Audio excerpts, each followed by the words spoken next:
Assalamualaikum warahmatullahi wabarakatuh. Halo teman-teman, selamat pagi semuanya. Om Swastiastu, Namo Buddhaya, salam kebajikan. Perkenalkan, nama saya Emita Pari dengan NIM 11970600042. Di sini saya akan menjelaskan tentang inventarisir hama dan penyakit tanaman yang terjadi pada tanaman budidaya yang berada di sekitar lingkungan saya. Berikut adalah penjelasannya. Teman-teman, pasti kalian sudah tidak asing lagi dengan tanaman ini. Ya, benar sekali. Singkong. Singkong dengan nama latin Manihot esculenta C merupakan salah satu tanaman yang sering ditemukan di Indonesia. Tanaman singkong ini sering dibudidayakan sebagai salah satu tanaman yang dijadikan bahan pokok makanan utama, khususnya yaitu di masyarakat Indonesia Timur. Nah, tanaman singkong ini sering dimanfaatkan sebagai makanan yang berfungsi atau menambah nilai gizi kebutuhan seseorang. Nah, di dalam tanaman singkong ini bisa hidup dimanapun, baik itu di dataran tinggi, dataran sedang, ataupun dataran rendah dengan suhu optimum yaitu 23-25 derajat Celcius.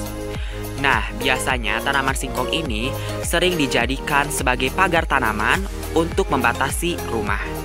Nah, tanaman singkong ini merupakan salah satu tanaman yang sangat bermanfaat yang bisa digunakan sebagai salah satu pemenuh kebutuhan manusia. Nah, di dalam tanaman singkong ini pasti tidak terlepas dari hama dan penyakit yang menyerang tanaman singkong. Nah, salah satunya yaitu ulat bulu.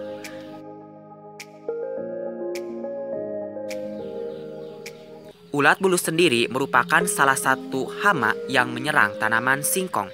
Nah, efek yang ditimbulkan dari serangan ulat bulu ini adalah ujung-ujung daunnya menjadi bergerigi dan itu akan menyebabkan tanaman terganggu pertumbuhannya apabila tidak diselesaikan secara cepat. Nah, biasanya kalau misalkan daunnya terserang, maka proses fotosintesis tersebut akan terganggu dan menyebabkan tanaman kerdil dan kepenuhannya pun tidak akan maksimal. Nah, ulat bulu ini mempunyai nama latin yaitu Arctornis sp.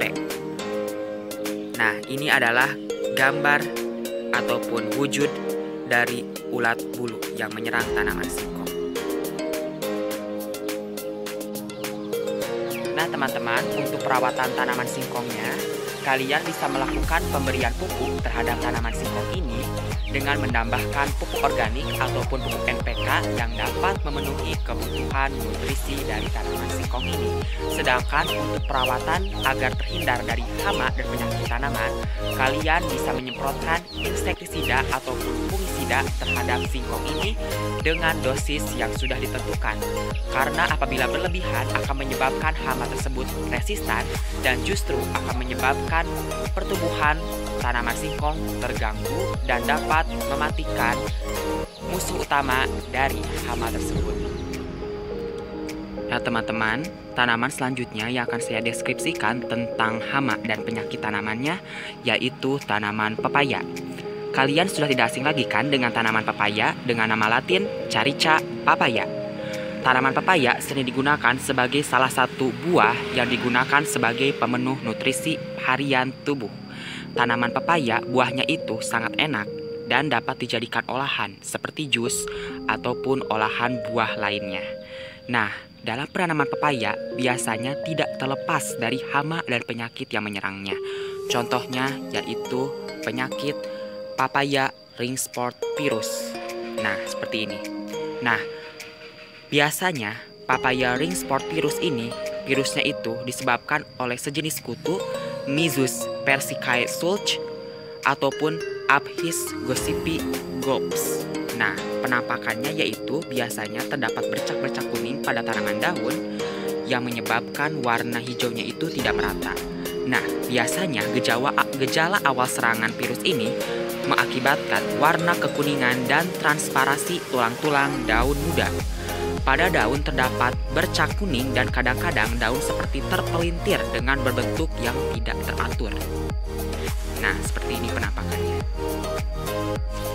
Nah, Untuk perawatannya sendiri, kalian bisa menambahkan pupuk organik sebagai pemenuh unsur hara harian pada tanaman pepaya. Dan untuk menghindari hama dan penyakit tanamannya, kalian bisa menyemprotkan insektisida ataupun fungisida pada tanaman pepaya. Nah teman-teman, itulah yang bisa saya sampaikan perihal inventarisir hama dan penyakit tanaman, khususnya yaitu tanaman singkong dan tanaman pepaya yang sudah saya identifikasi terjun langsung ke lapangannya. Nah, untuk perawatannya sendiri, kalian harus memperhatikan tanaman singkong dan tanaman pepaya supaya kebutuhan unsur haranya terpenuhi dan terhindar dari hama dan penyakit tanaman. Dan ingat, selalu tetap jaga kesehatan dan stay at home. Dan yang terpenting yaitu kalian harus menjaga social distancing. Saya Emip Tapari, sampai jumpa. Wassalamualaikum warahmatullahi wabarakatuh. See you guys.